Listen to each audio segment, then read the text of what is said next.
watching HALENVILLE Live with Fruitcake Tony. Woo!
All right, and we are live. It is Wednesday once again. Fruitcake Tony, Keith Campbell along. We got Donny Ward in the house with us tonight. What's happening, Donny? Hey guys, thanks for having me. Hey, dude. Good to see you, man. Glad to be back. Yeah, glad to have you on. Thank you, buddy. What's new, bro? Not much. Just making lots of guitars. A lot of guitars. It's actually kind of crazy, but got some exciting stuff that I can't talk about right now that's coming out in the next few months, maybe the next year, but it's pretty big. So stay tuned, guys. Not Van Halen related, but awesome stuff. Right on. We'll stay tuned. Good to see you, man. Oh, yeah. There's going to be a great future for you. Thank you, buddy. And from what you've been telling me, you got a nice new toy there, too, as well. I did. I haven't got to play with it yet, but I got a new CNC mill, 13,000 pounds of steel, of German steel, delivered by a freight truck. It was a whole ordeal, but it cost me a lot of money. I haven't been able to get it running yet because the power situation. It's got to have 3-phase. I don't have 3-phase, but we're working on it. I should have it running in the next couple months, and then that's when production kind of ramps up. But still kind of plucking away with my little homemade CNC, and some stuff is still done by hand. A lot of hand sanding, hand finishing. Everyone thinks CNC is a magic button, and in some ways it is, but in other ways it's still the human behind it with the sander and the frets and everything. So it's fun. I love being able to build guitars and meet all these people I know, which we will get into soon. All these people I've looked up to and get to know them. And that brings us soon. You guys will introduce the special guest of tonight, which is very exciting. Yeah, absolutely. Thanks for being here, everybody. We do have a special guest waiting in the green room. Let's go ahead, Keith. Let's pop open the chat box and see who is here. You gonna pop yours open? Oh, yeah. Let's see. Boom. All right, let's start here at the bottom. Patty Deal, thank you. Speaking of Patty. Yeah. Awesome. Look at that. Yeah, I was just chatting with her today. Nice bracelet and a cool keychain. Fruitcake Tony. Right on, Patty. Thank you, ma'am. Very nice. Yeah. Love them. Good stuff. Yeah. Good to see you, Patty. OU812 is in the house. What's up, dude? Good to see you.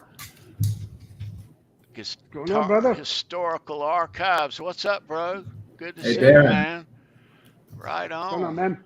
I'm going to start back here at the bottom, Keith, with Janice. Good to see Janice. Mikey Mojo is in the house. Mikey. Brody is in the house. Welcome, Brody, dude. Yep. Andy Carson, right on. Good to see Andy. All right, Let's brother. see, R2, R3, Locking Nut, our Van Halen bros in the house. What's up, man? Lenny, Lou, and Mary, what's up? Lenny, Lou, and Good to Mary. see How you doing, you sweetheart? ladies. Right on. Jay Turner in the house. Boom. Jay Turner. Yeah, there he is. Bass player, Mean Street. Right Yep. on.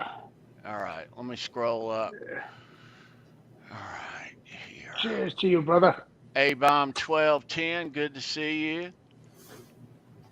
Welcome. Mm-hmm. Christopher Live Welcome. Sour, what's up, Chris? Silva, what's going on, brother? Lawnmower Tapes, what's up, dude? Lawnmower tapes, yeah, man. All right, Welcome. good to see you guys. If you're just hopping in, say hello. It's good to see everybody. It's Wednesday. This is HALENVILLE Live. We talk Van Halen here every Wednesday at 9 p.m. Yeah. Yeah, we do. Yeah. This is going to be We'll a fun be one doing to talk about. We'll be doing a round of nearly Impossible Van Halen trivia later, about 1 hour in. Very What are we difficult. playing for tonight? Oh, what are we playing for tonight? All right. So we're going to play for. Ooh, another. Is that a balance? Yeah, That's it a is. balance pass. Nice. We'll play for a balance pass and Uh-oh. how about we play also for a 1971 D quarter? All right. Oh, yeah. Sounds good to me. Everybody needs one of those. Right, Lewis? And I got to thank you, Lewis, for the one that you sent me. Appreciate that. That's going on my Frankie build. Edwin Crane, good to see you. Jeffrey Wheeler, Dan in New Jersey, good to see you guys. Mm-hmm. Yeah. So, Donny, Yeah. you want to say a word about our special guest before we bring him in? What can you say about him? I think that this man deserves perhaps more credit than anyone else for the state of how guitars are built today. I think especially for the home builder who's getting stuff, a body, a neck, a kit, and putting together their own build, but also it's influenced the sort of custom choices you can get from guitar manufacturers. Before what our guest today did, before he came out and did what he did for the whole industry, you got the neck or the other neck. You didn't get, I want this fretboard, I want that dot marker, I want this kind of tuners or reverse headstock. I think he deserves a lot more credit, and I'm stoked that you guys are bringing him onto the show, and we get the chance to talk to him about some of the stuff he's done, some of the people he's met and worked with. I couldn't say enough good things about him, and he's the sweetest man. Let's bring him in. Yeah, bring him in. He's one of the Mount Rushmores of Yes, custom guitar builders, definitely. And I put him as number one. All right, kids. Say hello to the one and only Lynn Ellsworth. There he is. Yeah. Mr. Ellsworth, good evening. Good to be here with you guys. We love you, Lynn. It's an honor to do this. It's certainly an honor to have you, sir. Good to see you tonight. Well, good to see you guys. This is amazing what you guys are doing.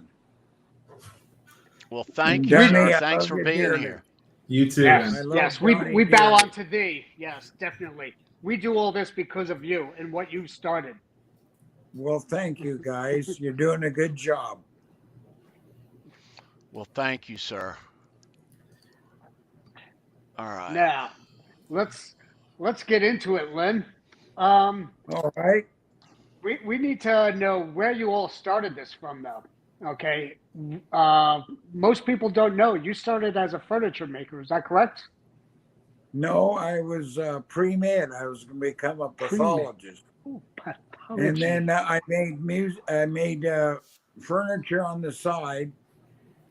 Wayne Charvel and I had a band when we were in high school, and Wayne taught me almost everything I know about guitar making.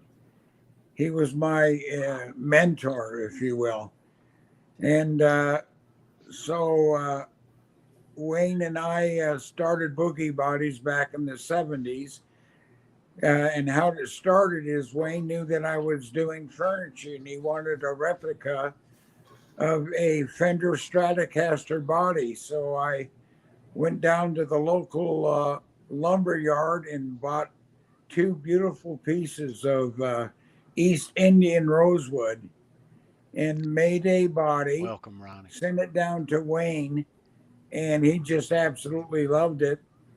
But at that time, all I was doing is making the bodies. That's why we called the company Boogie Bodys. We weren't making necks or anything else, but we made bodies out of very exotic wood. Coco bolo, zircote, bocate, a lot of the, well, most of all the exotics we could get our hands on. We made bodies. Fender wasn't doing that. No one was doing that. So Wayne and I did it. Absolutely. And is it right that your father was a furniture maker and he taught you? No, my father was, he made furniture, but he was the head developmental machinist at Lockheed. Oh, so wow. He was a perfectionist. So his woodworking was absolutely flawless. Absolutely. Wow. You know, I learned a lot from him. One of my mentors is, and he's been on the show before, is Christopher Lott. He's doing a lot of what I'm doing, and he works in a machine shop and has the same perfectionist mentality. And I think that's a great thing to have to learn from becoming a woodworker. Oh, you bet it is. So when was this? Would this have been 74, 75? Yeah, exactly. It was 1974. Okay. Okay. And this was all up in Puyallup in Washington? No, let's see. Yes, it was Puyallup, Washington. You're right. Okay. And so you would make bodies in general and send them down to Wayne. He would place an order with you, and he would say, "I want this many of this body and this many of that body," and then you would send them down. That's correct. Wayne didn't have any facilities down there for woodworking. Right. He would just take and paint the bodies as I sent them down, and they'd use a fender neck or anything that he could scrounge and put together.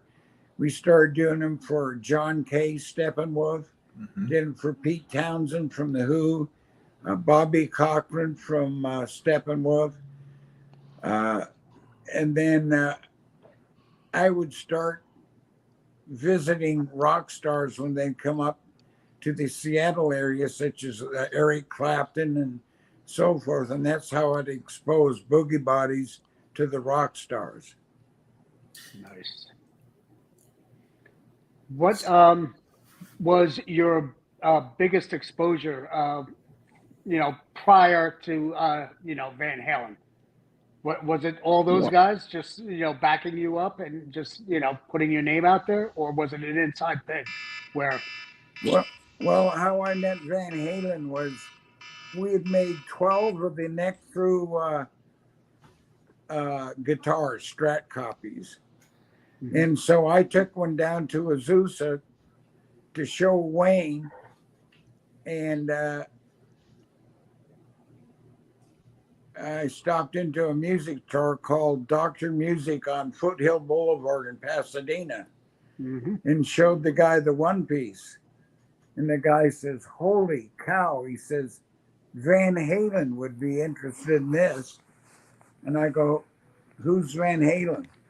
I didn't know who he was. And this is before Eddie became very successful. So he gets Eddie on the phone, hands me the phone, and I says, "Eddie Van Halen, my name's Lynn Ellsworth. I own Boogie Bodys." He says, "I already own a Boogie Body." I said, "Well, how could you get a Boogie Body? I didn't sell you one." He says, "I bought it from Wayne Charvel." Well, what had happened is if I found stuff that was seconds, I wouldn't take and show it to the rock stars. I'd send it down to Wayne, and Wayne would fix it, paint it, and then make a real nice guitar out of it. So Eddie went down to Wayne's shop, which was in Azusa. Eddie lived in Pasadena, went by Wayne's office and saw a body and a neck leaning against the wall. And Eddie says, "What's the story on these?" And Wayne says, "Those are seconds." And Ed Van Halen, Eddie thought that they were the second one to be made by him. And he says, "No, they're seconds. They have problems with them." The body was made out of Eastern ash, so it was very heavy. had a knot in it. So I took that in a second-hand neck and sent it down to Wayne, and that's the one that Eddie Van Halen saw in the office of Wayne Charvel. And then he bought it, paid $130 for the body and neck, $50 for the body, $80 for the neck, and then took it home and painted it up, and the rest is history. Absolutely. The legendary story. Now, Ed, in 1979, in an interview, so it's not that far off from when all this stuff happened, he claimed that he put the frets into that neck himself, but that was always suspect to me, that you would have sent Wayne an unfretted neck. That's not true. That neck was completely fretted. Now, whether or not he replaced him with something else, I don't know, but Right. that neck was fretted completely when it was sent down to Wayne. That's what I would have figured. And Ed was, as many people in this in the chat will know, Ed was notorious for exaggerating some things he did. We'll just leave it at that. Yeah. Um, Oh yeah. Or not remembering. I Or not really remembering. doubt that he pulled those frets out of there and put something else in there. I don't. They I were agree. jumbo frets, and that's the way all of our necks went down to Wayne. Yep. So everything you had was all jumbo fretted. Yes, very. I think we always had jumbo frets. I don't think we ever used the thin frets. And what did you do in terms of, I'm going to use this term that maybe people aren't familiar with, but processing those frets after they were installed, or maybe let's step back. How would you prepare a fretboard for frets? Well, I had a machine specifically made that would cut the fret slots, 22 thousandths, and then I would take them over to another thing that I made, and I would press the frets in. I wouldn't slide them in like Fender does. Yep. I pressed them in with a caul, with a like press. A press, yeah. That's exactly how I do them. Yeah. And so once the frets are in, are you leveling them and recrowning them, or how are you processing them after they're in? That and even no, I would take and level them off the best I could, put a straight edge on them, made sure that nothing was really out of kilt, and send it down to whoever wanted the neck, and they would prepare the neck. Got it. They would do the edging of the frets and file them and so forth. That was the end product. Okay. That makes sense. So to me, my interpretation then is that went to Wayne in the condition you described, which was incomplete. Ed bought it at a discount and had to maybe do some work on the frets, and then exaggerated that to I put the frets in, as he commented. That could very well be. That's probably what happened. That's great to know, because a lot of these things, as I'm sure you can imagine, people will read these interviews and that's the end of it for them. They say, okay, Eddie said I put the frets in, so they'll go saying Eddie put the frets in his neck. But those of us who have researched this kind of know better. So it's good to have that perspective on how you would prepare the neck, because it gives an insight as to how maybe Ed could have come up with that story and what the truth might have been. That's very true, and that's, I'm sure, was what happened. So that neck, we talked a little bit before. You and I have talked about the kind of necks that Ed liked, the kind of carves he liked, and the width of the neck.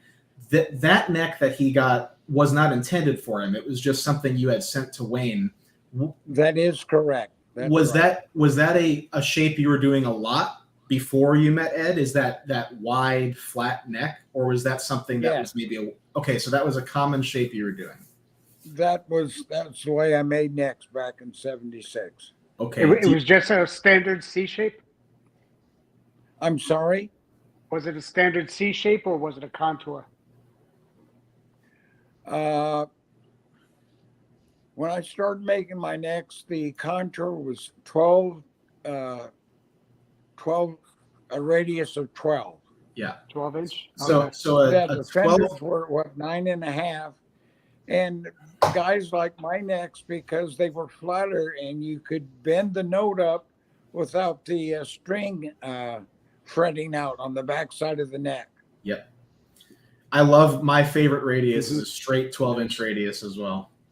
That's And mine as well. when we first started talking on the phone, I was under the impression for some reason that Boogie Bodys were 10-inch radius, but you corrected me that they were 12. And then I started making 12-inch radii necks, and I love them now. Every time I build myself a neck, it's a 12-inch radius. Yeah, that's the machine that I had made would only do a 12-inch radius. So was that machine like a swing arm on a sander, or how are you doing radii? Yeah, you're correct. And we'll probably get into this later. The guy that built it was Jim Warmouth, who was my neighbor. And so we'd have a swing arm that was 12-inch radius, and then above it, it had a carriage to where a router would fit on it and make the 12-inch radius. Okay, that's interesting. By moving the carriage back and forth. Because, Fender did their radii with a swing arm, but a belt sander. I've never heard of it with a router. That's very interesting. So a 12-inch straight radius, a thin, wide, kind of a flat carve on the back, and does 1 3/4 of an inch at the nut sound about right? That was what guys liked about it, because the neck was just a little bit wider. Yeah, wide and thin. And Ed talks about that profile in his in his early interviews. Now, they recently, not a couple of years ago, so somewhat recently, they came out with a master-built replica of that 1978 version of his guitar, the one that you just described. And the necks on those are extremely thin. So, and maybe this is how you made them, but I'm talking like 0.72 inches at the first fret, very thin. So I got the impression that perhaps Ed might have further sanded the neck, but He maybe probably did. And he has alluded to that, but you never know if what he's saying is an exaggeration or not. But that to me sounded 0.72 is a bit too thin for me. I wouldn't build a neck that thin, so it does sound to me like he may have modified it. I think Eddie was famous for modifying stuff absolutely on his own. Absolutely. I mean, you have you seen the pictures of that neck with all the 3-in-1 oil stains all over it, with him pouring the oil in the net? Yeah. So he absolutely was going kind of off the rails. And the Gibson sticker on the headstock, I bet you thought that was funny the first time you saw that. Yeah. So that's his first iconic guitar is Boogie Bodys parts. He gets it home. He paints it. Originally he put it together with a 1961 Strat neck and some other stuff, but then he put your Boogie Bodys neck on it. So he's got the Boogie Bodys guitar. He starts picking up some more parts, presumably through Wayne, but more Boogie Bodys parts. The next major guitar we'll get to, and I don't know if anyone actually knows about this, but this is a speculation on my end, and I think it agrees with what we know about Grover Jackson. The Bumblebee guitar, which Grover built for Ed, that was a Charvel creation. It was painted and built and everything in-house. However, it was Boogie Bodys parts because Grover did not have the facilities yet to build bodies and necks. So that's correct. The original Bumblebee with the black paint on the neck, it's got black paint on the back and the front. That's a Boogie Bodys neck, and the body was probably a Boogie Bodys because Grover, like I said, didn't have the facilities to build bodies and necks. But he, just like Wayne was doing, painted everything, assembled it, delivered it to Ed. So Ed's next major guitar that he gets is also a Boogie Bodys, but it has a Charvel logo on it. So there's so much confusion over who built what. But really, if you dig into it, you, Lynn Ellsworth, were the man behind all of it. Yeah, I just saw a video with Grover Jackson, and he addressed this, that all the stuff that I sent down there, see, I was doing stuff for Schecter, I was doing stuff for some of the early San Dimas models. That was all my stuff. Yeah. They didn't have any modality or way of doing any woodwork down there at all. So Grover Jackson admitted in this deal that they were all my stuff. Right. Yeah. And I've also heard that he acquired everything Wayne had in stock when he purchased the company, which would have all been Boogie Bodys parts. So he was stocked That's with Boogie correct. Bodys stuff, and he was placing orders with you for some time before he moved to building stuff himself. That's correct. So here we have Ed. The only other major guitar of his at the time is the Ibanez Destroyer, which was just something, an off-the-shelf guitar that he hacked up. But all of the little custom creations he had were Boogie Bodys parts. Mostly, yes. Yeah. So I suppose that brings us into 1979. And you can tell me more about this. I get the impression that at some point Ed goes to you and starts placing orders direct. Is that correct? Right back, Keith. I gave Edward Van Halen a lot of stuff. Didn't charge him for it. I gave it to him. Oh, okay. Interesting. So, but we got to a point where he was calling you and saying, "Hey, Lynn, I need this neck or this body." Is that correct? That's correct. Okay. And when he'd come up to Seattle on tour, he would give me a list of what he needed, and I'd make it and ship it to him. Okay. So taking us then to 1979, at the beginning of 79, we see, and let me see where I put that guitar. Oh, here we go. I didn't show the visual when we were talking earlier, but this is the guitar. Man, Tony just went away, but so you can't full screen it. But this is the guitar that he originally constructed with this Boogie Bodys neck.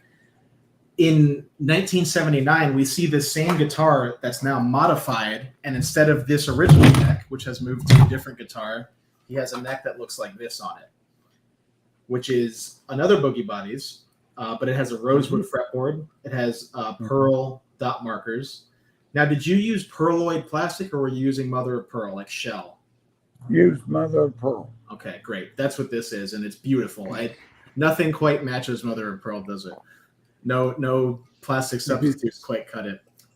So at the beginning of 79, we see this guitar that's, somewhat of a different configuration, but with this neck on it, which is a beautiful bird's eye maple Boogie Bodys, rosewood fretboard, and, all the goodies. So that neck, I've speculated, because Lynn, I don't know if he would have placed an order with you direct at this point, though maybe he did. I've seen evidence that some of the early Charvel Star guitars, the star-shaped guitars they did. Yeah. I've seen evidence that the early ones were white and they came with a neck just like this. I've seen George Lynch playing one like that. I've seen Ed, his Star originally had a Strat-shaped headstock, though you can only see the back, so you don't know what the fretboard is. My theory is that Ed buys this Star from Charvel, which is now Grover, and it has this Boogie Bodys neck on it. That's now another Boogie Bodys part in his collection. Now, Lynn, did you ever make the Star bodies for Charvel, or was that something they did? No. Okay. That's what I figured. Never did. Mine were strictly a Strat, Tele, or precision base. Got it. That's what I would have guessed. Because I get the impression, looking at Charvel at that point, that they start doing some more wild shapes when they get involved in making bodies. But so now going into 79, like I was saying, we have another Boogie Bodys neck that came from a Charvel creation that had one of your necks on it. But then we start to transition, because in April of 1979, Van Halen comes to Seattle, and they spend 2 days there. And I've always theorized that they booked 2 nights so that Ed could see you between shows. And he would do this through the years. If he was going to see Kramer, if he was in New Jersey and he wanted to stop at the Kramer shop later on, he would book 2 nights in New Jersey. So anyway, April 1979, Van Halen plays 2 back-to-back shows in Seattle. And my understanding is that's when you introduce him to Floyd Rose. Can you tell us a bit about that story? Yeah, that's quite the story. I was making guitars for the local bands up there, and in Puyallup, Washington, the Good, Bad, and the Ugly was a bar where local groups would come in and play.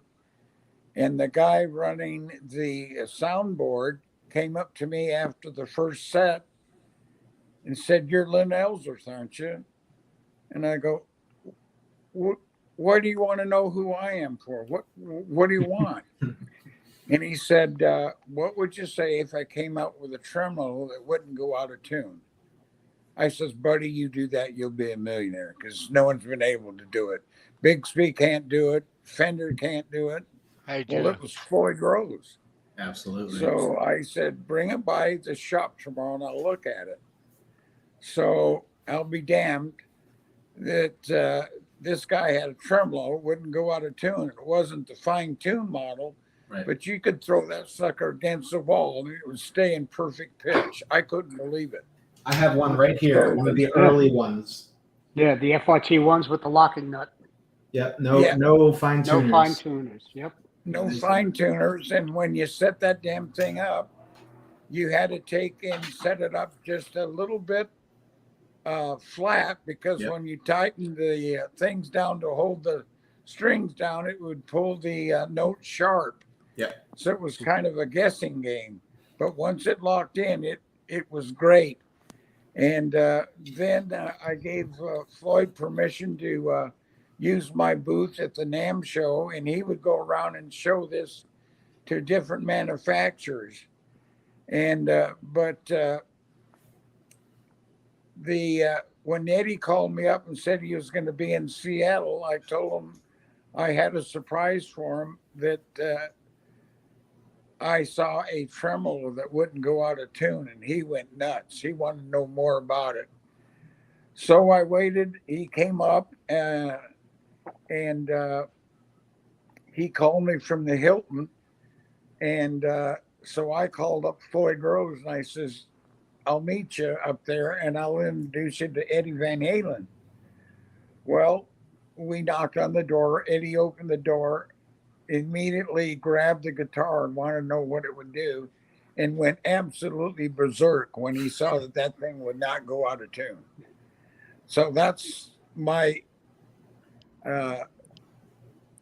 introduction of Eddie Van Halen to Floyd Rose. So this would have been based on the tour dates. This would have been April 1979. Do you? I believe it was, yes. Do you know how long before that you were working with Floyd Rose and on this, concept of him putting the tremolos on your guitars? Wow, just probably a few months after, because Floyd had me make templates. Yeah. So that you take a standard Strat, drill the holes for the screw posts. For his unit.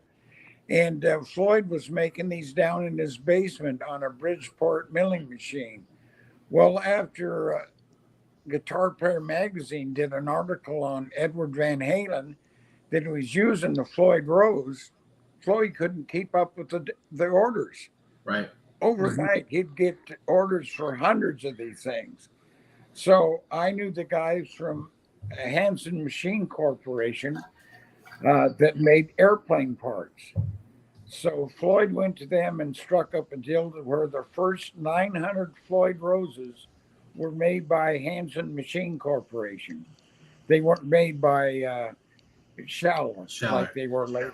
Yeah. So that would have been in late 1982, early 1983. And this is when Floyd and Kramer are striking a deal to put them on Kramer. Yeah. And that's exactly what I was asking earlier, Lynn, if that was the same guy who did the welding, but it sounds like Hanson is different. Yes, it is different. Okay. Yeah. So, but yes, we had the Floyd Rose community had speculated and kind of worked out that Hanson made those tremolos. Believe it or not, Lynn, those tremolos are worth $3,000 a piece now, if you can get them. What? Yes. No kidding. One of those 900. I still have some parts for them, so if someone needs parts, let me know. Hey, everyone in here. Yeah, Darren Draywick, my buddy, is in the chat. He's going to hit you up. So Mike McGuire, he's also going to be hooking you up too. Yes. I will put you guys in touch because these guys are nuts. They have several of them, and they are worth a fortune. But so that comports perfectly, and I'm grateful to hear it from you because I've speculated that perhaps you put those guys in touch. I knew Hanson was based in Washington, so I figured Lynn Ellsworth must have been involved. So the Floyd Rose thing, Ed gets his in April 79, the non-fine tuner that we were talking about. Did you do any work to retrofit the unit onto his guitar, or did Floyd do that for him? Floyd did that. Okay. So Floyd would have had him while he was still in Seattle, because the first guitar Ed ever had with the Floyd on it was the yellow and black Bumblebee. So Yes. My impression is that Ed was very eager about the concept, but he wasn't ready to put it on his main guitar, which is the Frankenstrat. So he put it on the Bumblebee. So. Right. He put it on the Bumblebee as kind of a test bed. But the problem he had is that he had the body modified, but he didn't have a neck to put one of the nuts on. So that's when he must go to you and say, hey, Lynn, I need a neck that can accept one of these Floyd Rose nuts. The neck that we would see him put on the guitar for the first time a couple months later was a beautiful bird's eye maple Boogie Bodys. Here, I'm going to show one that's similar. Mm-hmm. Beautiful bird's eye maple Boogie Bodys with a big, it's bigger than this one, but a big knot on the headstock. Do you have any recollection of making that neck with the huge knot, just like all in here, just beautiful knot? Boy, where are you getting this stuff, Donny? Pictures, my friend. We do our research here, son. Yeah, I think I remember that neck. It was gorgeous, and it was, I'm speculating, but it seems to have been Ed's favorite neck because it stayed on the Frankenstrat longer than any other neck he had on it. And he only stopped using it because it broke. Right.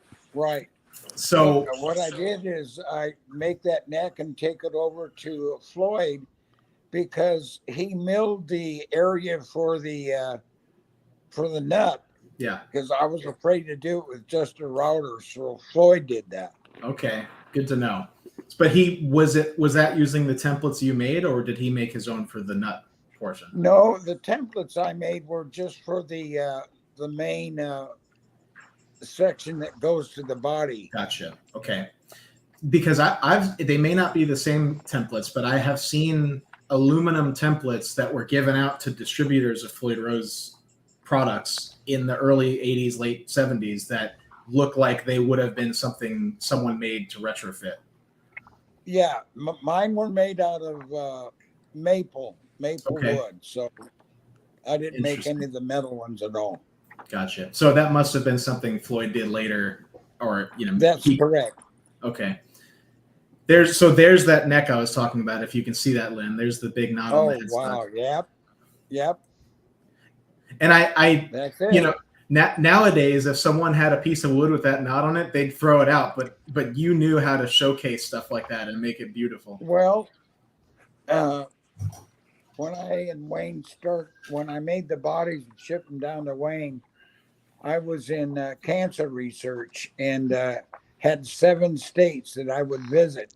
And when I'd go down to Oregon, there was a place called Sanium Hardwood. And I walked in there one time and they had these logs and these big pieces of spalted and quilted maple. Absolutely gorgeous. I've never seen it before. So I asked what it was and they told me, and I says, well, is it for sale? And he says, how much of it do you want? We don't sell much of it because furniture makers don't want stuff that's so highly figured that it makes the rest of their furniture look terrible. So Schechter and other guys down there called me up and want to know where I got this wood. And like an idiot, I told them. So overnight, this stuff that used to be $2 and $3 a board foot jumped to 20. Oh, wow. And also I supplied Paul Reed Smith with his quilted and flame maple before he found his own source. Wow. So I was very familiar with all of the lumber yards and especially exotic lumber yards. That always amazed me about and we didn't talk much about this, but the duality of your life being a cancer researcher, but also building guitars for rock stars on the side, just traveling for your day job, which is incredibly impressive, and then picking up all this amazing wood to go make guitars for Eddie Van Halen. It's just, it doesn't even sound real. It's so cool. Yeah, it was quite a switch, believe me. Yeah. It was fun. When I'd get on the road, I'd take one of my guitars and take it into the nightclubs at night because I didn't have anything to do other than sit in a motel room. So that's how I'd get the name Boogie Bodys introduced into different states. Right. Amazing. So So by then you were probably well known, making the cover of magazines and stuff like that. I mean, his guitars were well known, just based off of pictures like this. Oh yeah. so Yeah. hold that up for a I second. enjoyed seeing Eddie with pictures of my guitars. It made me feel proud. I see at least 5 to 7 for sure Boogie Bodys parts in that picture, bodies and necks. Oh yeah. Exactly. I was counting that off myself as well. I'm like, okay, the one laying down, that's his, Frankie, and then you got the neck on the B, and you know.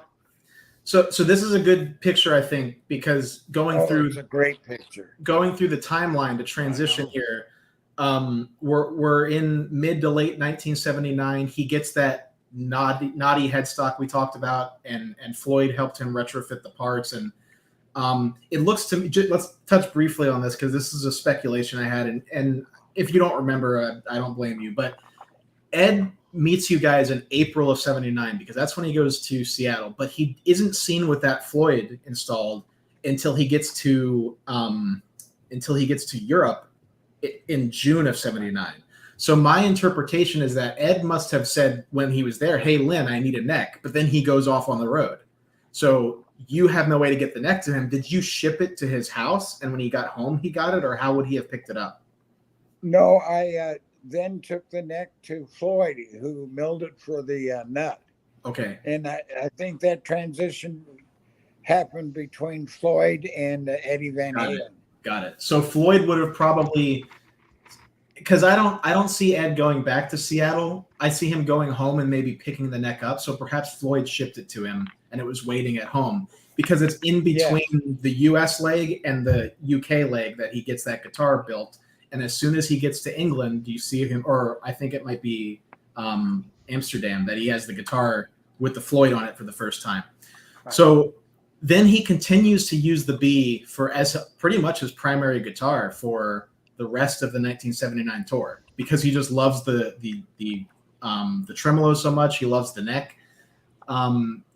As we go into early 1980, after the tour ends, he's got money to start spending on parts now.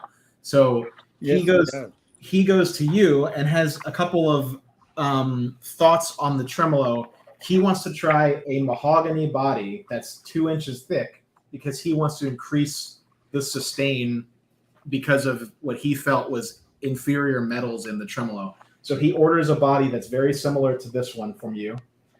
That's correct. Yours, I believe, would have been one piece. Were you using Honduran mahogany, or was it an offshoot of a different kind of mahogany? Or do you have any? It was Honduras mahogany, and you're right, it was one piece. One piece, because I've seen pictures of it's got a beautiful stripe pattern coming diagonally up through the body.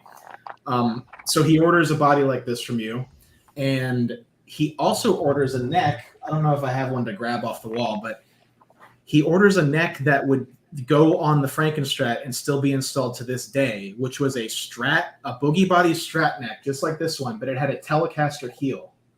Do you have any recollection of making a neck like that? And what was the concept behind putting a Tele heel on a Strat neck? Probably picking up the wrong template. Really? And, when I cut it, it wasn't round, it was flat. It was definitely the Tele. That's so funny because I've always wondered, why was that? Was it made because it was intended to go in a Tele body or what? But it's just a matter of you grabbed the wrong template, and because of that, it was a second or whatever, and you just gave it to Ed. Yep. Wow, that's amazing. So we see in that picture Keith was showing with the guitar laying on the ground, it's essentially this guitar that I'm holding, but it had the Tele heel instead of the Strat heel. And he's got a Floyd Rose on it, and it's just raw, unfinished. He would then go on to order 4 of these in total. There's this one, which is now owned by Eric Ernest of Abalone Vintage, who Lynn, you and I know. He got another one on the 1980 tour, and then he got 2 more that became this guitar and the Rasta guitar, respectively. But he seemed to really like this platform. Can you tell us a little bit about how the process was working with him on developing the concept behind this 2-inch thick body? Yeah, he just said, "Can you make a thicker body?" And I go, "Well, how thick do you want it?" He says, "Can you make a 2-inch thick body out of mahogany?" And I go, "Yeah, that's no problem." So I went to the lumber yard and found a piece that would provide me with the opportunity to make what he wanted. And so I believe when he came up on a tour, I had that body made and gave it to him when he was in Seattle. Okay. He may have picked it up on the ending leg of the 79 tour. I'll have to look at tour dates, but that's very that's interesting. Yeah, you know a lot more about that than I do. Hey, Lynn, I'm incredibly impressed with what you do remember, because I know that when Ed was asked these kind of questions, he had no clue. So the fact that you remember as much as you do is I'm impressed. And it's great because it gives an insight as to where your mind is. And even if you don't remember the exact dates, you know, people like us and the people in the chat can go look at tour dates and kind of piece together the history. And I think it's very important that we preserve this history, because, you know, it's overlooked. Were you aware of the tension between Floyd and Eddie on the tremolo? I was aware that, especially as we got into the fine tuners, Ed really wanted fine tuners, and Floyd kept pushing it off. He wasn't. Do you have any insight as to? But then Floyd wanted me to appear in court if it had to go that far. Floyd called me into his shop and showed me the first model of the fine tuners, and I think this was way before Eddie and Floyd got into a shouting match about who developed what. So I was supposed to appear in court and tell them that I saw the first fine tuner prototype before, and I don't know what transpired between both of them, but Wow. I know that Eddie said that he was instrumental in pushing for the fine tuners, and he could very well have been. That's amazing. I didn't know it. I had no idea it went that far. I know that Ed was frustrated to the extent that he was exploring things like Kramer guitars, which had Rockingers, and those had fine tuners. He also there's a little side story to that. In, I think it's late '81, so this is maybe 6 months before Floyd gets his first fine tuners up and running. But late '81, Ed gets Dave Petulat, who made the miniature Les Pauls for Eddie, to modify one of his Floyds to add fine tuners, because Dave had some sort of Bigsby with a locking bridge and fine tuners. So I get the impression that Ed wanted Floyd to do it, but Floyd was, it took too long for Ed's liking, whether it was a reasonable request or not. Ed was unhappy. So he started saying, okay, well, I'm going to shop with different people and see if someone else can do it for me, because that's what I want. And then when Floyd finally did it, Ed just went back to Floyd because Floyd did it better than everybody else. I mean, bar none. Floyd just, by far, Floyd made a better tremolo than Rockinger and a better tremolo than anyone else was doing. And that's why to this day, Floyd Rose is, quintessential guitar history. But that's amazing that because if you hear Eddie talking about in interviews the fine tuners, he'll say, "Oh, that was my idea," and it seems like he definitely was pushing the agenda that he wanted credit for the fine tuners. I think you're correct. Amazing. Amazing. So back to the mahogany bodies. He ordered the first one from you. When he ordered additional ones, was there any discussion about, well, change this or tweak this, or did he just say, go ahead and do another? No, he just said, go ahead and do another one. Okay, interesting. Because the four of them are, they're basic manufacturing variances, but they vary a little bit in their contours, like the arm bevel and the rear bevel, which is understandable for the way that you made things at that point. But he gets one of them that's used very briefly in late 79, early 1980. Then he has a different one on the 1980 tour. And then by the 1981 tour, he has two of them which get painted. The one I showed earlier, and then the circles, which later was repainted into the Rasta. But I think it was clearly Ed was very happy with the platform to have gotten 4 of the same thing, because that was not like him to get the same thing. Very much not like him. Right. And if they were different, he modified them himself, because when I made them, they were all exactly the same. Right. Okay, so now that brings us, through 1981. That's probably the most showtime Boogie Bodys is getting, because his Frank is Boogie Bodys. The 2-inch thick guitars are Boogie Bodys. Like pretty much everything he's got up on stage. The Shark isn't being used anymore, but everything he's got up on stage is Boogie Bodys. Then we start to move towards the Kramer stuff. Now, during that whole transition, he does pick up more Boogie Bodys parts, a neck here, a body there. This guitar we can talk about a little bit. And, if I'm totally forgiven if you don't remember when this was made, but this is the ebony necked guitar that has a Gibson scale length and, Floyd Rose and a nice, just very rounded, contoured small body. Do you have any recollection about this guitar and how this got to Ed? It was definitely a smaller body, so I had to take and make different templates for it, because you don't make a full-sized Strat and then start sanding it down. You got to cut it from beginning, and that neck is an absolutely gorgeous neck. Yes. Back then, ebony was $20 a board foot. Now ebony is $100 a board foot. I paid $200 for the blank that made this neck. Just a blank piece of wood's $100. $200 for this blank. Yeah, it's crazy. Tell me a little bit about the Gibson scale length. Yeah, I didn't do very many of those. Most guys prefer the longer 25.5-inch Fender scale, because gives it a little bit more room on the fingerboard. And so I'd make whatever guy want, but 99% of the time it was 25.5. Gotcha. What I thought was very clever on these necks, I'm going to pull it up again to show it as I explain. It looks like the same exact pattern template like any of the other Boogie Bodys, but it just has 23 frets, because when you put a shorter scale length, you get room for more frets. So to me, I get the impression, so when you cut the fretboard, you just went until you ran out of fretboard, and that gave you 23 instead of 21, which I always thought that was awesome. You just make it work, right? That's correct. And abalone shell dot markers. Yes, abalone. Yeah. Real abalone.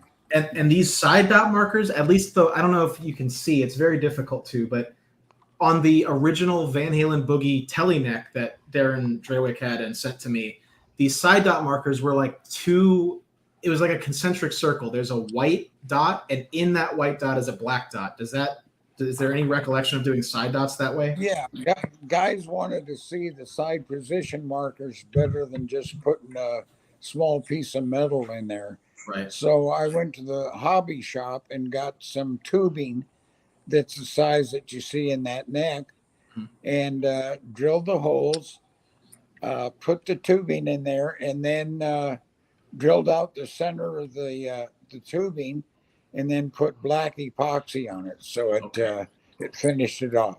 That's great, because when I was trying to duplicate it, I had trouble getting the black part to be the diameter I wanted, but what I ended up doing was drilling it out and using black super glue. So it was the same process. Same thing. That's great to know.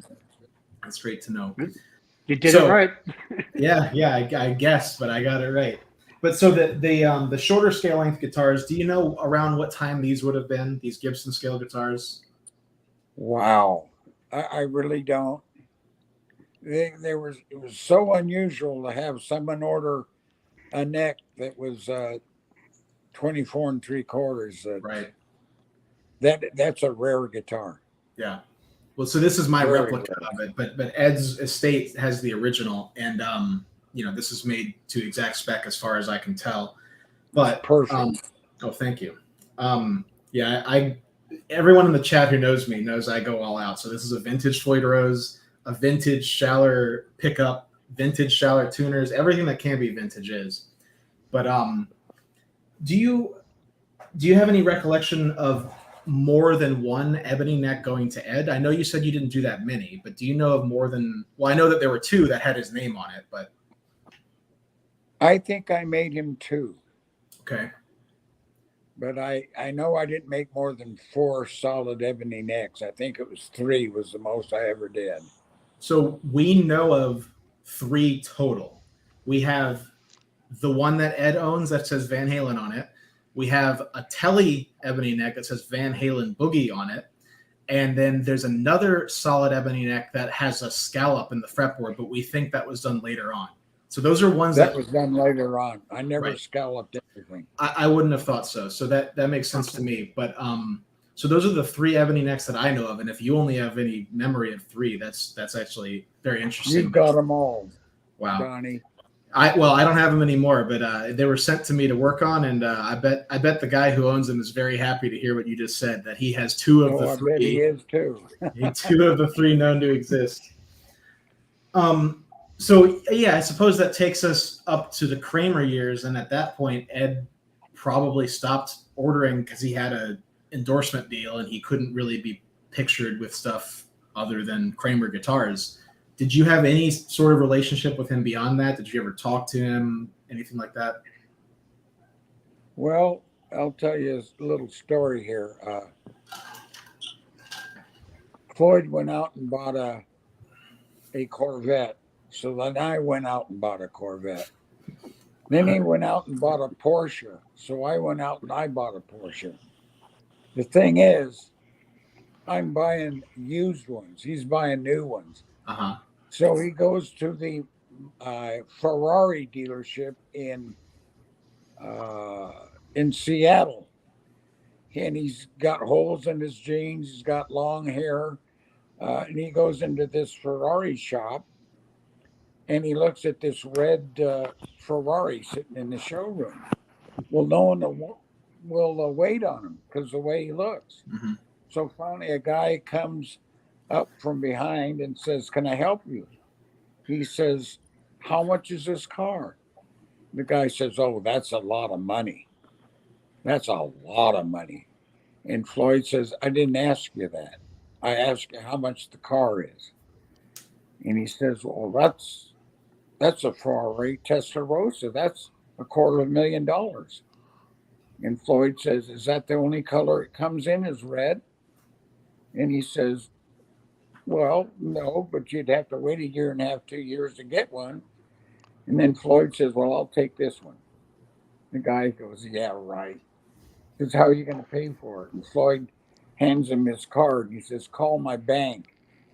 They call the bank, and the bank says, "Sell him the dealership if he wants it. He can buy you guys." So I thought that was pretty good. But then what happened, I don't know if you're attuned to what happened between Floyd and Kramer, but Kramer stopped sending him checks, royalty checks. And Floyd had given, Dennis Bernaldi, I guess was his name. And so Floyd gave Dennis a Ferrari because Dennis put his car up to go to Schaller and pay for the initial order of the Floyd Roses. Well, when the money stopped, Floyd wanted his car back. So I at that point, I'm out of the picture. I don't know if he got the car back or not, but at one point, Floyd was making $120,000 a month just off the royalties. The Kramer deal. And is it correct that Floyd's deal with Kramer was that he got a flat fee for every guitar they sold because every guitar had a Floyd? That's correct. Okay. And my understanding, without getting too deep into the weeds, my understanding is that Kramer went under because they were underreporting sales to avoid paying Floyd as much as he was owed. That's and then see what happened is Floyd went over to Germany to shower. Uh-huh. He says, "What the heck's wrong with you guys? Why don't you make more tremolos?" And they says, "What are you talking about?" So Floyd got a hold of the flow sheets and saw how many Floyds were being made by Shower, and that's how Floyd caught on to Dennis Bernaldi. Wow. So I don't know if the car was returned or what it was, but that's the story that Floyd told me. My buddy Darren in the chat, same Darren with Ebony Neck, says that Floyd did get his car back. Oh, good. Yeah. That was a nice one. Yeah. You should have given it to me. I know, right? After everything you did, getting him hooked up with Ed. Yeah, he's a good friend, just like you are, Don. Oh, I appreciate that, Lynn. So how about Ed then? What was your relationship with Ed like past the Kramer years? Did you ever talk to him?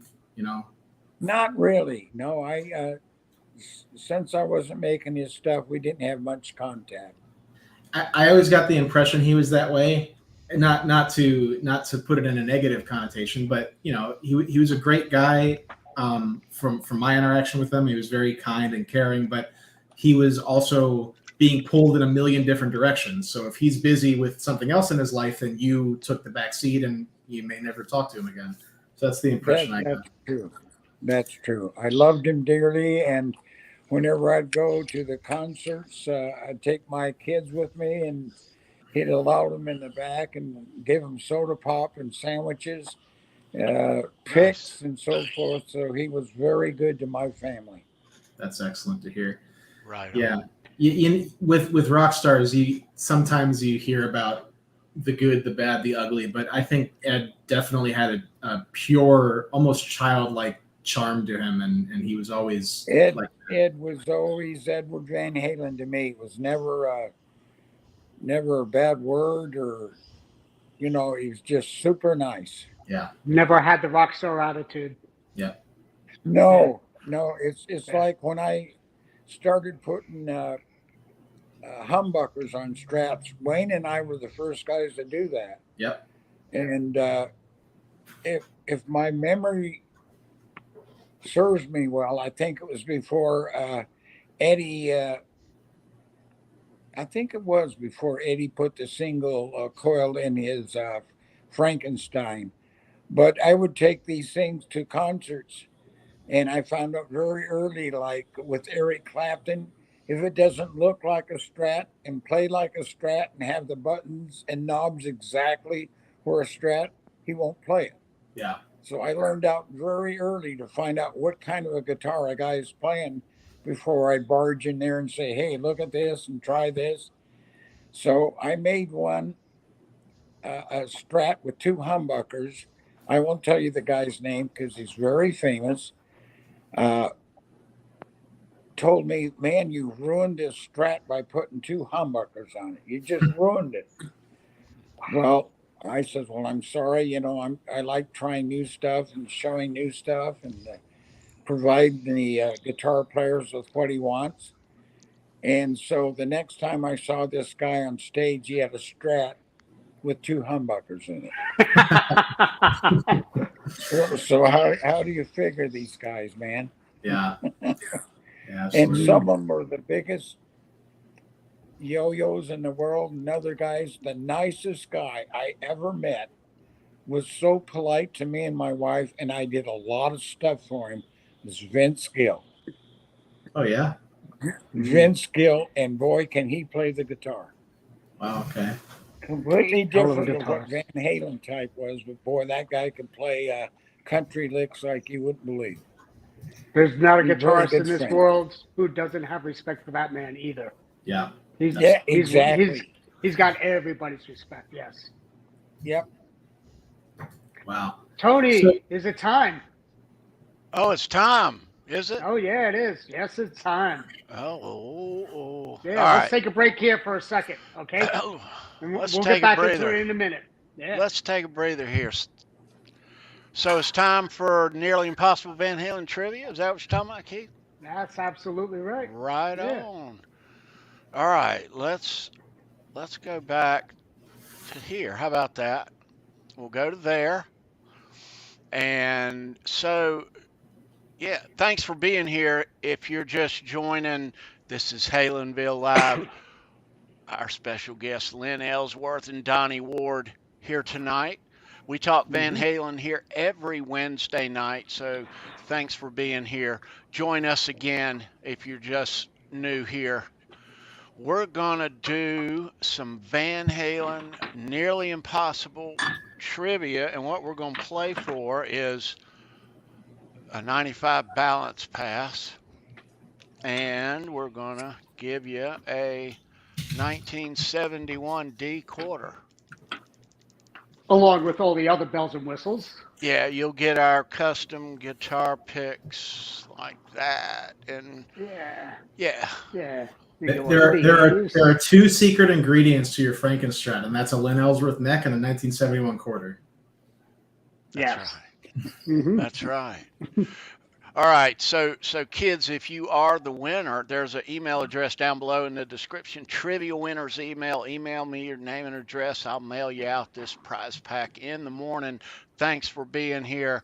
We do this every Wednesday. This is Nearly Impossible Van Halen trivia. Are we ready, Keith? Let's do it. All right, here we go. Good luck. First answer that we see in the chat is the correct answer. It's kind of a tough one tonight. We don't call it Nearly Impossible for anything. But here we go. Let's run it. All right. Where's the one? All right, here we go. Okay, so in an early Van Halen show during Light Up the Sky, Roth tells the crowd to light him up and is charged with a misdemeanor for inciting others to violate the fire code. In what U.S. city did this happen? Just need the city. Just a city, U.S. city. With everything I know about the band, this floored me, so good luck, guys. Yeah. Eyeball that, Keith. I'm watching it. All right, what we got? Oh, Oh, Detroit, of course. Of course he'd say that. Of course, everybody's typing in there you go. Silva. He got it on the second try. Oh, did he? Where's it at? Yeah, he did. There Right he below is. it. Yep. Wow. All right. Congratulations, man. Cincinnati is the correct answer. Christopher Lobsauer. Hey, Brian S. Guitars is right there behind him. There's that behind him. Jay Turner behind him. Brian S. ought to have known this. Yes, he should have. He should have been typing quick. He must have been cramping on the keyboard. All right, so Christopher Lobsauer is our big winner tonight. Chris, I'll be mailing you this prize pack tomorrow morning. Thanks for being here, brother. Thanks for playing, everybody. We do this every Wednesday. Different prizes, got some new prizes in. But Christopher Lobsauer, thanks for being here, brother. We appreciate you. Detroit proud. You rock, bro. Yeah. Yeah. Thanks for being here, everyone. All right, let's change the view. How about that? All right. I have another aside. Aside from everything with Eddie, that I need to ask you, because you were also instrumental in building Mikey's basses as well. You were actually responsible for building the bass that he used on his first tour. Is that correct, Lynn? The Snakewood bass? I believe it was, yeah. Yeah. Can you give us some description about that and, how all that came about? Well, when I was working with Hanson Machine Corporation, we were making parts unknowingly for the SR-71. And they wouldn't tell us on the description of the metals, which was titanium, what we were making. So anyway, I invented a bridge called the Two-Tech Bridge. We spent $555,000 in developing that bridge, and most of Michael Anthony's basses had this bridge on it. And we for Bass Player Magazine, we got 2 exact Fender precision basses made in Mexico. So they sent them to us. We put a Two-Tech bridge on one of them and left the other one standard and sent them to Bass Player Magazine. Well, if you've ever heard a Two-Tech on a bass, you'll never forget it, because you hit a note and the note doesn't want to go away. It just sustains forever. It's a bridge that has fingers protruding up from the back that are mounted on a single plate that eliminates inner string modulation problems. So on a regular bass, if you hit the E, the A, the D, and the G start moving. Well, with this, if you hit the E, only the E string would move. So it gave you incredible sustain, incredible tone. And most of Michael Anthony's basses, we put the Two-Tech bridge on for him. At no charge, by the way. Wow. Wow. I had no idea. Nice. Yeah. Yeah, he and I talked about that a little bit earlier this week. It was just like totally shocked me about all of this. What was the extent on your business with Michael though? Was it just the 2 basses that you did for him? Yeah, I really like Michael. He's just one of a wonderful human being. And he was probably the most polite one in the whole band as far as taking care of the kids and making sure I had something to eat and so forth. So my relationship with Michael Anthony was very good, very positive. And I gave him most of the stuff when he needed it. Yeah. Yeah. Amazing. And he's still like that to this day. He's still, all about taking care of, the fans, the kids, and anybody who supports him. Yep. Yeah. Well, I've got a cute little story of Van Halen if you want to hear it. Absolutely. Always bring him. There's a friend of mine who died about 3 months ago. His name was Doug Rowell. He was the best guitar player in Portland. He has about 6 of my guitars, including 2 one-piece neck-throughs. And he said, gee, if Van Halen comes to Portland, will you get me backstage? And I go, yeah, that won't be a problem. So I show up in the back of the venue there, and there's a guy that hated my guts because I could get in to see anybody that I wanted, never bothered the police, never bothered the anyone. I just stood outside and waited my turn to see these guys. So he says, Lynn, you're not going to get in this venue. And I says, I have to get in the venue. Van Halen is expecting me to be here. He says, yeah, likelihood. Yeah, right. So I says, no, I've got to get back. He says, no, I'm not letting you in. Just then, Van Halen's limousine pulls up. Eddie jumps out and says, Lynn, runs up and gives me a big hug. And he was not going to let me in. He says, who's not going to let you in? I says, this guy right here says, listen, jerk, you let him and anybody that he wants in backstage, or I'm not playing.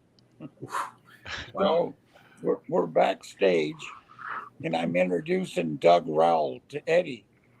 So I'm standing right next to Eddie, and I'm pointing to Doug Rowell. I says, Eddie, this is Doug Rowell. This is the best guitar player in Portland. And Eddie says, not tonight, he's not. So I love it. That was a cute little deal that Eddie would do. Yes. But I miss him dearly, and the world's going to miss him. And you guys have been great. Donny, I love you like a son. you are. I love this guitar that you made. He made me a replica of the one I did for Van Halen. Van Halen, for Eric Clapton. Yep. And I love it. Everybody loves it. So That's the one if right they have behind any you other that we see over questions- your shoulder. What's that? The one that we see right over your shoulder, correct? Yes. That- Now you can see the one piece Yep. that's hanging there. Yeah, that's the one piece. And Yeah, then that's further my over. heavy plate. That's when I took the orders for the other guitar bodies I built for him. So it was a pleasure doing business with him. He was always up front. He was always nice. I just think it's great you've got a organization that honors him the way he should be honored. Yeah. Oh, we're And not Donny, an thank organization. you. We're just fans. Yeah. Yeah. Well, That's right. Lynn, we need to get some people together to honor you the way you deserve to be honored, because I think Man, like I tell you guys, I'm just a human being. I put my pants on one leg at a time. I found out a long time ago, fame buys you only a cup of coffee. Yep. I heard a little bit different though, Lynn. I Why is heard that? about a little get together back in September. Oh, Yeah. yeah, that was yeah. my Yeah, wife give us a little surprised insight me on with- that. Yes. Well, my wife contacted everybody in Spokane that I made a guitar for, which was, I guess, close to 100, and said that it was my retirement party, which it was, and my birthday party. So I walked into this venue unknowingly that all these people were there. And honest to God, I thought I was at my funeral because my brother was there. My kids were all there. And I said, what the hell? What's going on here? And then everybody said surprise and everything. So it was a wonderful time. And I love building guitars. These new necks, which I'm going to send you one, you guys, and you do with it what you want. These Bocati necks, you put it on a guitar, and it sounds like you supercharge. It does the same thing that the turbocharger does on the car. That the notes are so clean and clear. And like I said, I did that Squire, put the neck on it, sounded like a 57 Strat that was on steroids. And so everything I built now has these Bocati necks on it. And Donny, you let me know when you get that done what it sounds like. Absolutely. Yeah. So Lynn was saying how I built him this guitar. That was my contribution, giving back to him for everything he's given the community. And then this guy turns around and gives me this beauty, which is spalted mango on the top. It's a hollow basswood back. I mean, but look at that top. Unbelievable. And the neck that he was just talking about, which is a flame maple shaft and this Bocati on the head plate and the fretboard, and it is gorgeous. It feels amazing in the hand. It's sanded great. I mean, and look, I mean, you can just get right up there. No, like you get right up. You could get past the final fret if you wanted to. It's just a very well thought out, conceptualized, and built piece, and I can't wait to get it together. This was totally, Lynn, you told me that this was saved from the fire, right? That is correct. I don't know if the guys know it, but my shop burned down 4 months ago. Yes. So, you can replace tools, but you can't replace wood. Yeah. And some of this wood, like you've got, Donny, I don't care how much money you've got, within 2 years, you won't be able to buy it because it's gone. The mango, yeah. The Chinese are buying up the jungles right and left, and no one's going to go out there and plant a seed and wait 800 years for it to grow to make guitars out of it. Right. No, it's gorgeous stuff, and I've been keeping my eye on this kind of stuff. I haven't ordered any yet, but I've been keeping my eye out since you introduced me to it, and it's just beautiful. I can't wait to get this up and running. You'll love it. I love the way it looks. I'll tell you that much. Tony, you also had something on your wish list too that I sent to you that Lynn here made. That What is that? That bass. Oh, that bass. Yeah, I am in love with that bass, man. Oh, you got to show everybody a picture of that bass because Yeah, that let's is find just it. and you've got to give us the story behind this, Lynn, because it's unbelievable. It's gorgeous looking and Yeah, if you're a Jay Turner, yeah, you're gonna want to watch this. let's find it. Yeah, I made a bass for a gentleman in Seattle, and we put a 2-tech bridge in it. And Oh, there it it is. showed up here at Hoffman's Music. I guess the guy fell on hard times and has to sell it.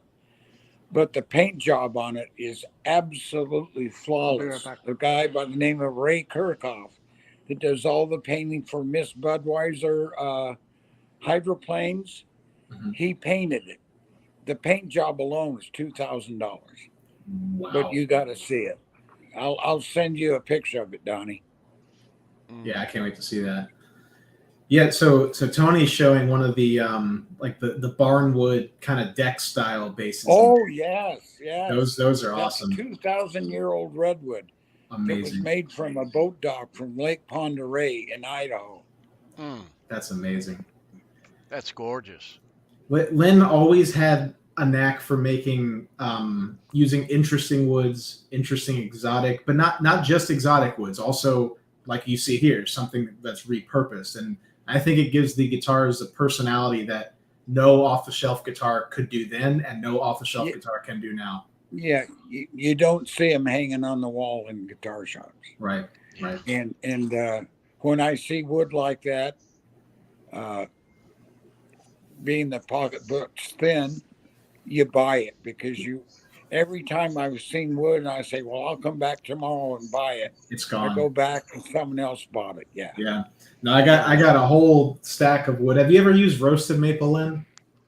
Oh, yes. Yeah. So I've been doing a lot of roasted maple. This is just it's not nothing crazy, but just a piece of bird's eye that I have sitting next to me. But you're absolutely right. When you see good looking stuff, you got to snag it. And you might not use it for a while, but eventually you will. That I pulled out of the fire that's really roasted.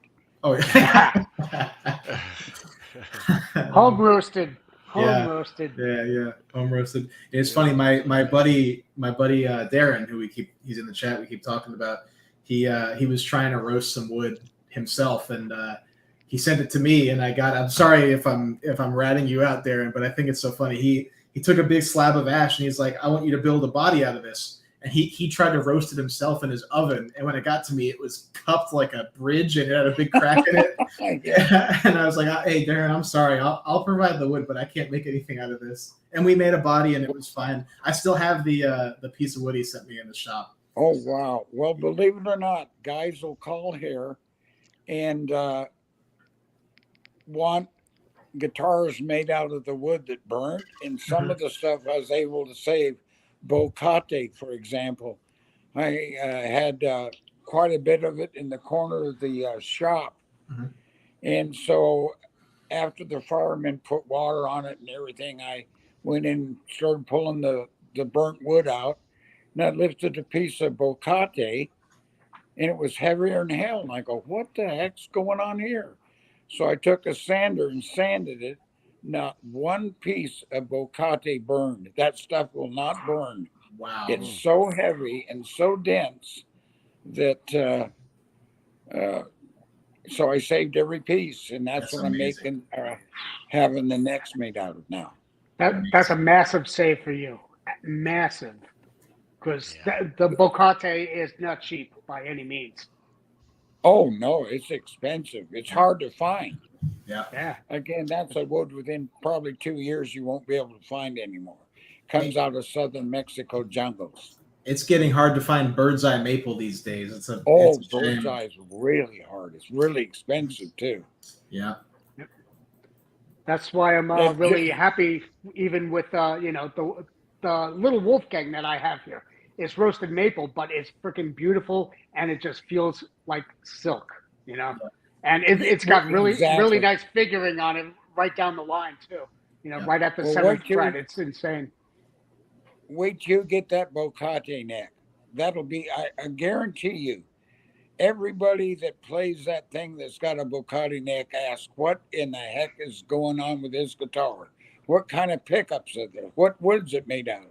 The neck makes that much difference. Yeah. And then after Van Halen died, about a week after that, I get a phone call from Europe. And they say, Mr. Ellsworth. And I go, yeah.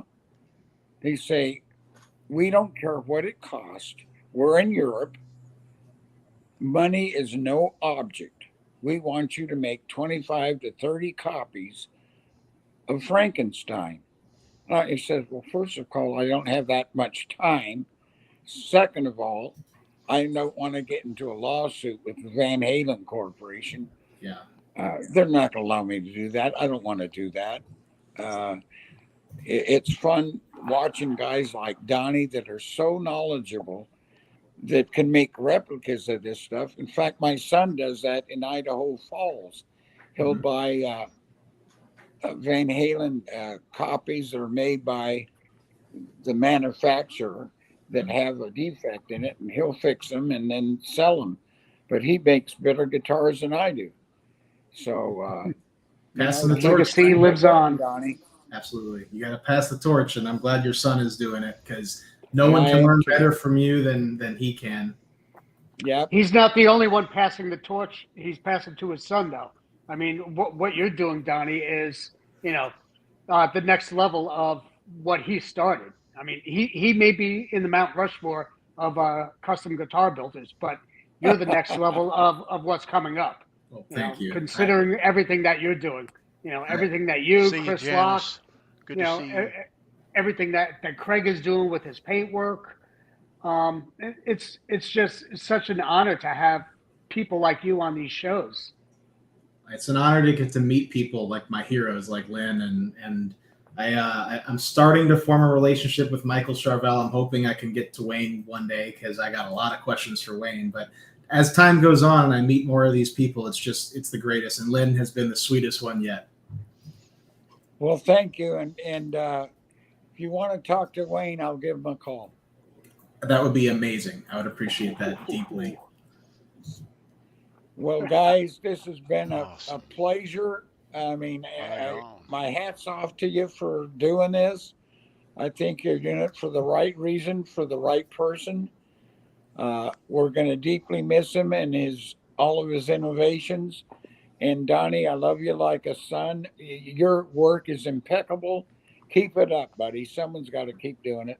Thank you, And Lynn. my son and you will do it. Awesome. One day I'm going to show up at your doorstep and we're going to have a nice Hey, chat. you're welcome here anytime, Donny. I appreciate it. It's a long trek down from South Florida, but Naples. You know Naples because you told me that was it your mother that was from Naples? The what? Did you told me one time your mother was from Naples, Florida, didn't you? Yes, boy, you got a great memory.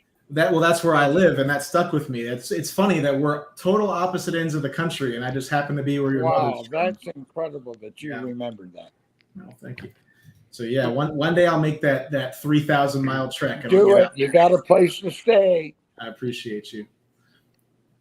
Lynn, I may That have goes to. for all you guys, by the way. I'm actually planning on moving to North Carolina, but before I do the move, I'm going to be doing a friends and family tour across the country, driving everywhere. So I may be driving up to your way.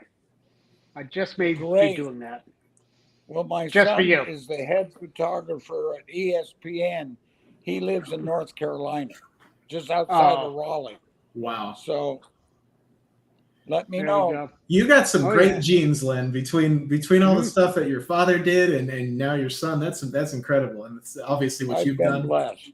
Absolutely. You got a great I've family been blessed. unit. And Great- knowing great you family guys lineage. just adds to it. Oh, Right no, on. no. Just us getting to know you adds to our lives. It makes our lives fuller.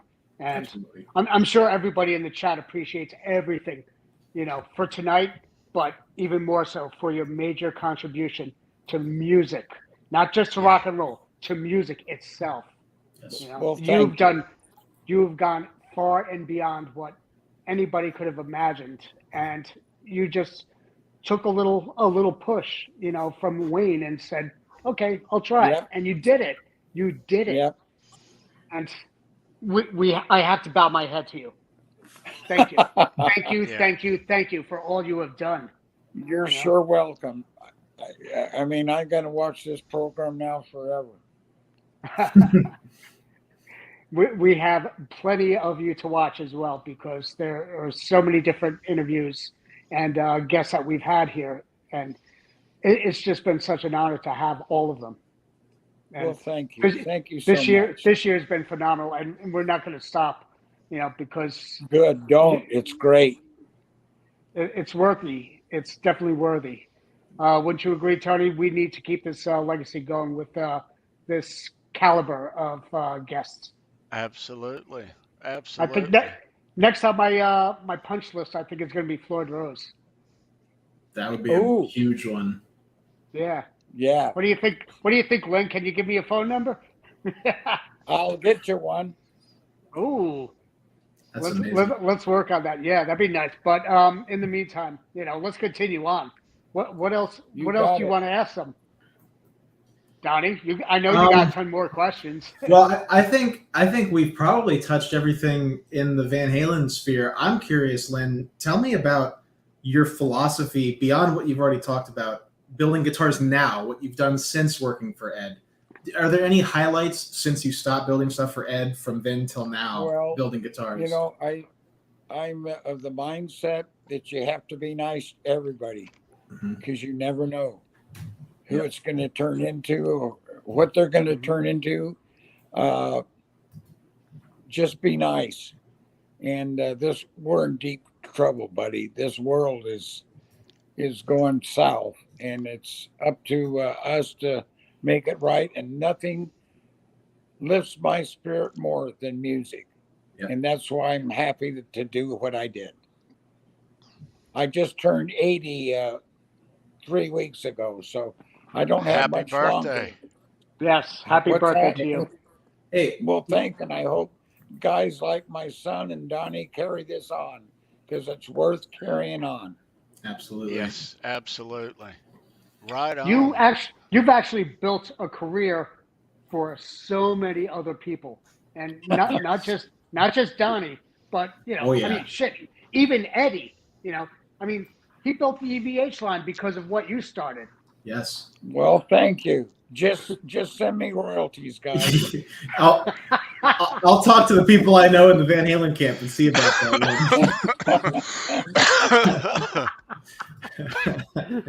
You guys are great. All right. You guys are good. So, guys, we're going to wind things down here.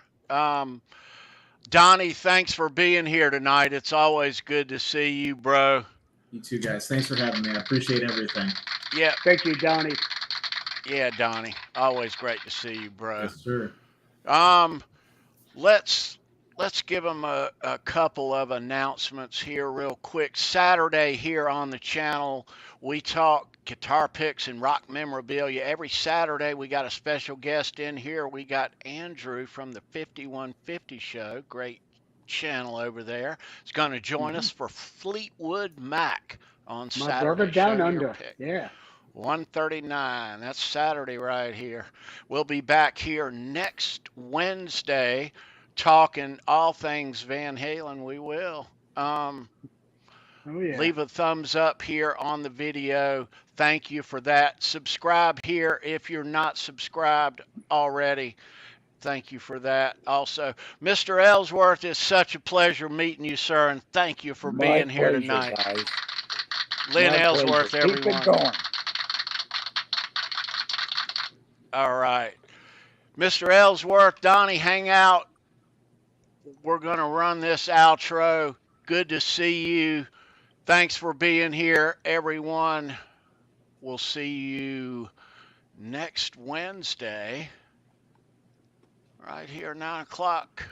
See ya.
That was a good one. All hail to the builder. Absolutely. The man is